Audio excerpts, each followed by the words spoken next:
اس وقت 6 مہینے کا ویزا لگا کے دیتے تھے، اور ویزا بھی حج اور عمرہ دونوں لکھتے تھے۔ وہ حج، اس سال کا حج جو ہے ہم سے وہ نکل چکا تھا، حج کے بعد ہم پہنچے، عمرہ کیا، عمرہ کرنے کے بعد پھر مدینہ شریف گئے۔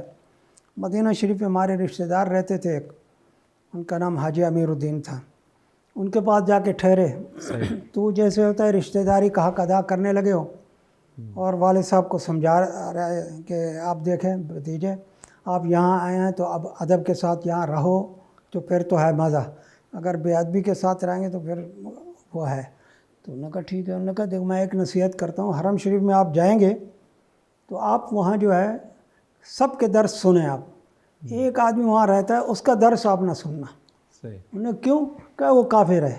ان کے زبان سے کافر کا لفظ جب نکلنا تھا تو والد صاحب نے کہا ہم پاکستان مسلمانوں کا ملک ہے، وہ چھوڑ کے ہم ادھر آئے ہجرت کر کے کہ کوئی ہم دین سیکھیں گے، اور تم کہہ رہے ہو کہ حرم میں کافر درس دیتا ہے۔ اچھا، یہ کیا بات ہے؟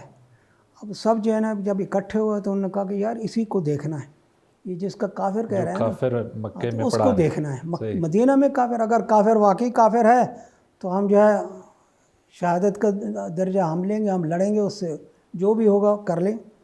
بہرحال گئے وہاں تو وہ دیکھا، ان کا نام تھا مولانا نواب الدین، سمندری کے تھے، یہاں بہت پرانے تھے وہ، تو ان کا مدرسہ بھی تھا ایک دارالعلوم سلفیہ کے نام سے۔